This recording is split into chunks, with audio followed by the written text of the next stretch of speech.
로마서 12장 2절, 로마서 12장 2절 한 절만 읽도록 하겠습니다.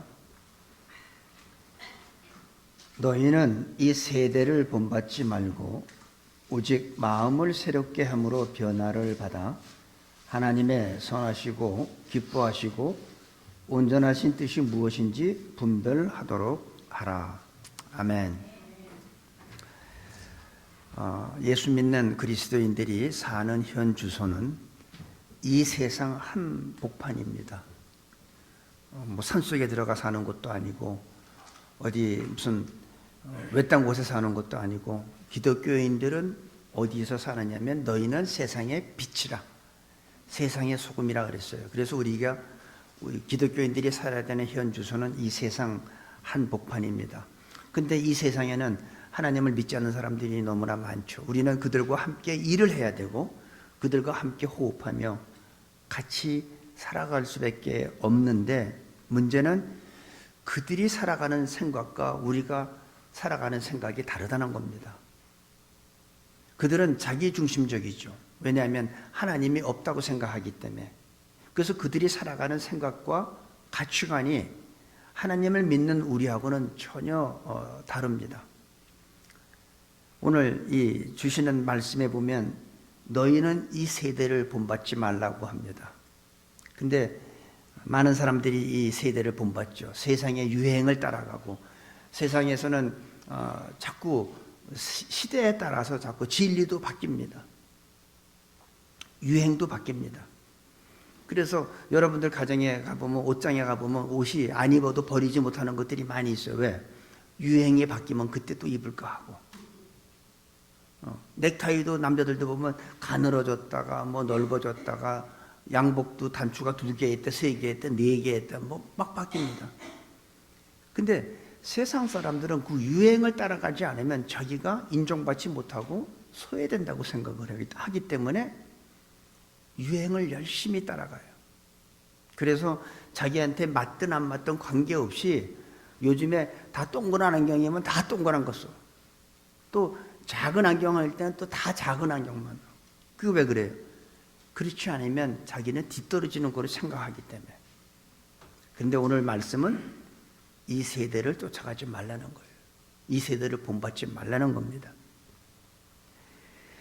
진리는 변하지 않는 게 진리입니다. 한동안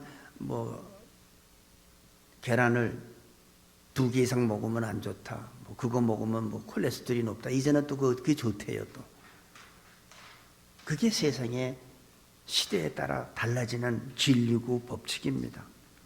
근데 하나님의 말씀은 영원히 변치 않는 것이죠. 그게 바로 진짜 진리죠.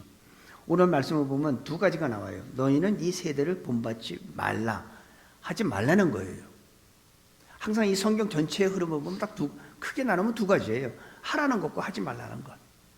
근데 오늘 2절 말씀에도 보면 이 세대를 본받지 말라는 거예요. 하지 말라는 거예요. 왜냐하면 세상의 풍속대로 따라가면 우리는 하나님을 믿는 사람으로서 삶을 살 수가 없기 때문에 그렇게 살지 말라는 거죠. 뭔가 달라야 된다는 거죠. 그러면서 뭐라고 그랬냐면 마음을 새롭게 함으로 변화를 받으라는 거죠. 마음을 새롭게 함으로 변화를 받아. 우리가 변화되지 않으면 새로운 피조물이 되지 않으면, 거듭나지 아니하면 하나님의 뜻을 깨달지 못한다는 거예요. 그래서 우리는 반드시 변화를 받아야 돼요. 하나님을 기쁘게 하는 사람들은 누굽니까? 하나님을 믿는 사람들이죠. 근데 세상 사람들은 어떻게 해요? 하나님을 기쁘게 하는 게 아니라 자기를 기쁘게 하죠. 그 사람들의 살아가는 방법을 보면 자기보다 약한 사람들, 자기보다 조금 누가 잘 되면 그 사람을 잡아, 내가 성공하려면 그 사람을 밟아야 돼. 그 사람을 내가 밟고 올라서야지 내가 살아가기 때문에. 그래서 항상 자기 중심이고 가치관이 달라요. 근데 우리들은 누구를 기쁘게 해요? 나를 기쁘게 하는 게 아니라 하나님을 기쁘게 해드리는 삶을 살기 때문에 우리가 이 세상을 쫓아가면 우리는 그리스도인의 삶을 살 수가 없다는 겁니다. 그래서 우리한테 주시는 게 뭐예요? 세상을 본받지 말라. 그리고 이제는 마음을 새롭게 하며 변화를 받으라는 거예요. 하라는 거예요. 어떻게 변화돼야 돼요? 완전히 새로운 피조물로. 나의 옛날 성품이 그대로 나오는 것은 아직도 변화되지 않은 거죠. 변화되는 것은 물이 포도주로 바뀐 것 같이 바뀌어야 되는 거예요. 완전히 색깔이 다르고 성분이 다르고 본질이 달라요. 물은 아무리 먹어도 취하지 않지만 포도주는 뭐예요? 많이 먹으면 취하잖아요. 향이 있잖아요. 알코올이 있잖아요. 물과 포도주는 완전히 본질이 다른 거예요. 그래서 우리한테 변화를 받으라는 것은 본질의 변화를 말하는 거죠. 이전에 내 모습이 아니라 이제 완전히 겉모습은 나라 할지라도 나의 가치관과 생각이 완전히 하나님의 뜻을 이해하는 그런 변화를 받으라는 겁니다. 근데 하나님의 뜻에는 세 가지 요소가 있습니다. 첫째, 여기 보니까 뭐라고 나오냐면 하나님이 선하시고 기뻐하시고 온전하신 이 세 가지가 있어요. 하나님의 뜻은 항상 이 세 가지예요. 기쁨이 있고 온전하고 선한 게 있어요. 그러니까 내가 아무리 좋은 일을 했어도 기뻐하는 게 없으면 뭐예요? 그 하나님의 뜻이 아닌 거죠. 기뻐함이 있어야 돼요. 내가 이것이 하나님의 뜻인지 아닌지 보면 억지로 하는 건 하나님의 뜻이 아니에요. 내가 아무리 선한 일을 하고 좋은 일을 해도 억지로 하는 건 뭐예요? 그건 하나님의 뜻이 아닌 거예요. 진짜 하나님의 뜻은 선하고 온전하고 기뻐함이 있어야 돼요. 이 세 가지는 항상 하나님의 뜻에 부합되는 겁니다. 우리가 교회에 오는 것도 어떤 사람은 나 오늘 교회 가기 싫은데 억지로 끌려오는 사람이 있잖아요. 아내의 손에 끌려오든 남편의 손에 끌려오든 억지로 나는 가기 싫은데 그런 사람이 있는가 하면 어떤 사람은 기쁨으로 오는 사람이 있죠. 억지로 끌려오는 사람의 특징은 뭐예요? 늦게 오지. 가기 싫은데 가니까. 그리고 설교 시간에는 저 목사님은 저렇게 길게 설교하는지 모르겠어. 우선 언어도 보면 그냥 뒤로 제끼고 옆으로 제끼고 나 옆에 남편 어깨에 탁 기대고 네. 좋으니까 말씀이 안 들어와. 여러분 연애할 때 저는 그랬어요. 연애할 때 저 사람 우리 집사람하고 만나기로 하면 난 항상 먼저 가서 기다려. 왜? 만날 생각하니까 너무 기쁜 거야. 항상 7시에 만나기로 해서 나는 6시 반 미리 가 있어. 그 우리 만나는 장소에 저 사람이 들어오면 거기서 벌써 알고 저쪽에 있다고 얘기를 해주죠. 왜? 너무 좋으니까. 이거 누가 억지로 시켜서 해요? 아니. 기쁘면 그게 되는 거예요. 기쁨은. 그래서 하나님의 뜻은 분명히 선하시고 온전하시고 기뻐함이 이 세 가지 요소가 반드시 있어야 됩니다. 억지로 하는 거는 그건 하나님의 뜻이 아니라고 저는 생각합니다. 그런데 우리들이 이런 삶을 살려면 이런 하나님이 기뻐하시는 뜻대로 살려면 우리는 다른 예를 들면 북한 사람이 아무리 자유롭게 살고 싶어도 북한에 있는 한 불가능해요. 그들이 남한으로 탈북해서 남한에 오면은 대한민국에 오면 그 사람들은 자유를 누릴 수가 있죠. 북한에 있는 한 자기네들이 아무리 자유롭게 살고 싶어도 그건 불가능한 거예요. 그들 그 정권 하에 있으면 안 된다는 거죠. 마찬가지로 우리들도 하나님의 기뻐하시고 선하시고 온전하신 뜻이 그런 삶을 살려고 하면 마귀의 세력으로부터 빠져나와야 돼요. 어둠의 세력으로부터 나와야 돼. 그래야지 우리는 하나님의 기뻐하시는 뜻, 하나님이 기뻐하시는 삶을, 기독교인의 삶을 우리는 살 수가 있게 되는 겁니다. 거듭난 사람은 마음을 새롭게 함으로 변화를 받아야 합니다. 근데 변화를 받으면 뭐가 나오는지 아세요? 보세요. 마음을 새롭게 함으로 변화를 받아 하나님의 선하시고 기뻐하시고 온전하신 뜻이 무엇인지 하나님의 뜻을 분별하게 돼요. 이게 변화받지 않는 사람은 내가 성경을 아무리 읽어도 하나님의 뜻을 몰라. 이해가 안 돼. 저 사람은 왜 저렇게 해야지 바보같이? 근데 하나님의 뜻을 이해하는 사람들은 뭐예요? 이 세상을 쫓아가지 않고 마음을 새롭게 해서 변화받은 사람들, 다시 말해서 거듭난 사람들, 새로운 피조물이 된 사람들은 하나님의 뜻을 알아요. 그러니까 어떻게 해요? 항상 기뻐하지. 쉬지 않고 기도하지. 범사에 감사하죠. 이것이 뭐예요? 그리스도 예수 안에서 너희를 향하신 하나님의 뜻이라고 우리 데살로니가전서 5장 16, 17, 18절에 딱 나와 있잖아요. 그게 하나님의 뜻인 거예요.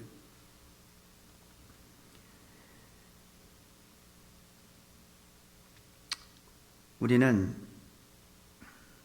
그리스도인의 삶을 살기 위해서 지금 내가 닥친, 우리는 이 코로나 바이러스로 인해서 지금 많은 전 세계가 힘듭니다. 오늘 아침에 보니까 미국이 웨스트 버지니아 빼고 49개 주가 다 바이러스 확진자가 다 나왔어요. 웨스트 버지니아 하나만 안 지금 현재 한 주만 빼고 다. 엄청나요. 무서워요.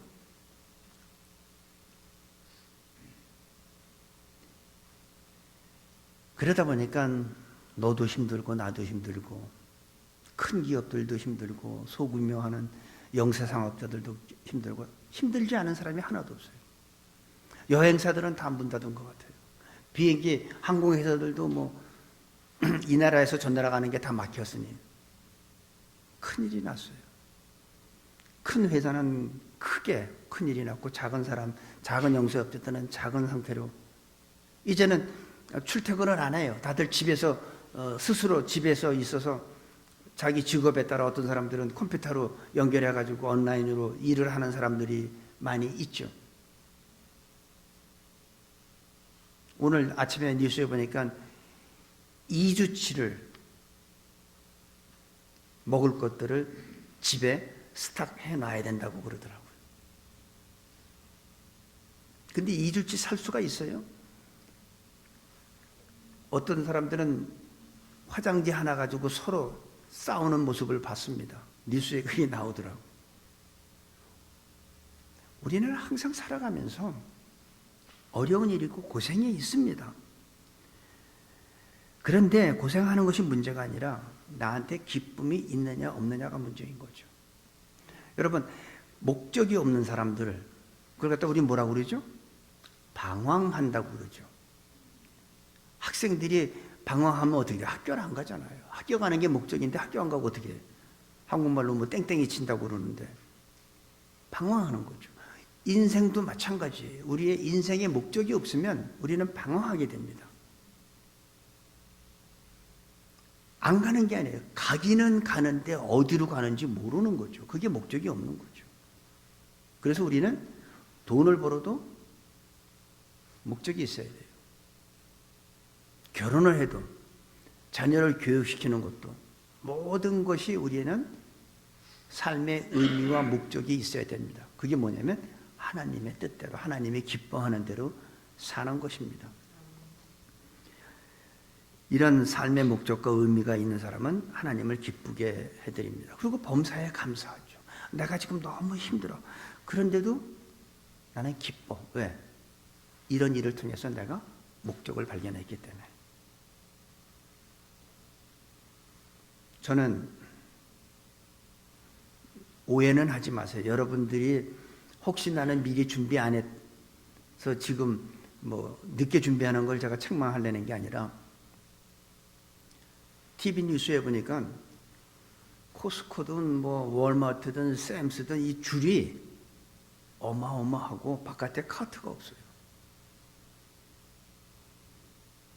왜 좀 진작 이런 걸 미리 예측을 해서 미리 좀 준비를 했다면 일주일만 아니 10일만 먼저 준비만 했어도 저런 난리가 없을 텐데 저는 그게 더 걱정인 거예요.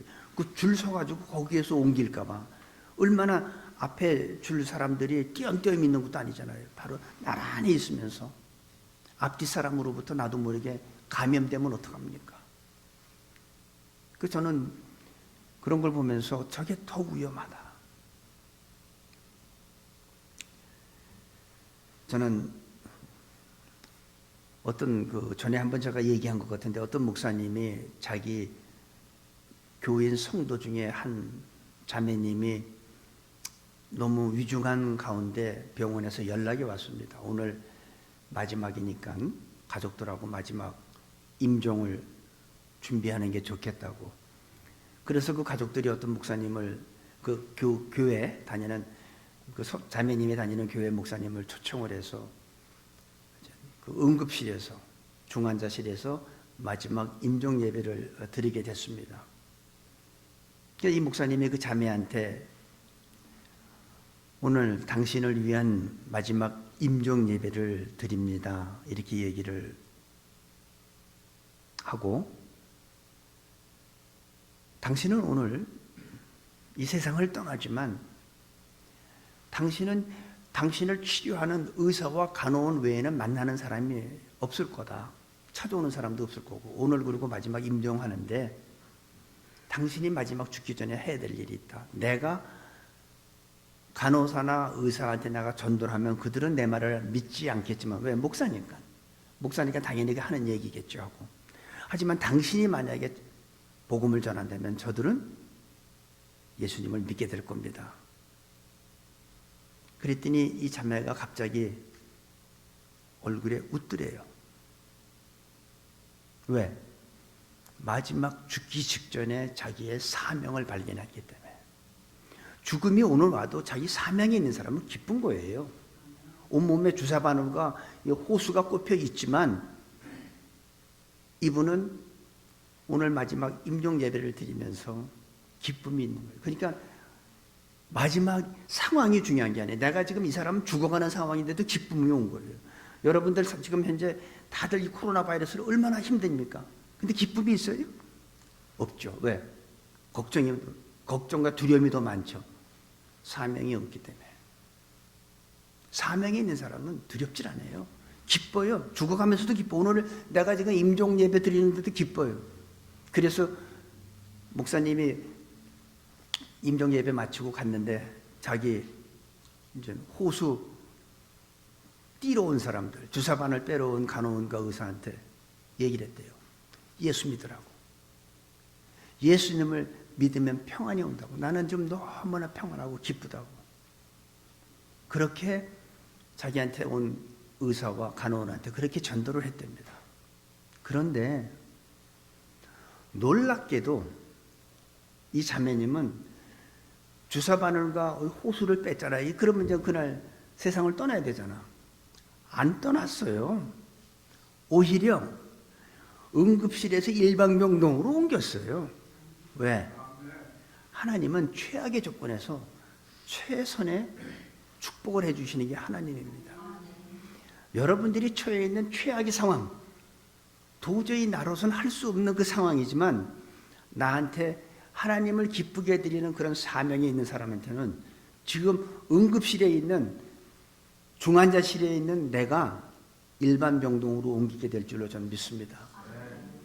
힘든 상황 보지 마시고 하나님의 사명을 깨닫고 하나님의 기뻐하시는 생각과 우리가 그런 삶을 살기로 작정한다면 하나님은 비록 내가 지금 현재 호흡하기가 힘들어서 산소 호흡기를 꽂고 주사바늘에 온몸에 꼽혀 있다 할지라도 사명감을 발견하면 기쁨이 있게 되고 하나님께서는 최악의 상황에서 최선의 상황으로 축복해 주실 줄로 저는 믿습니다.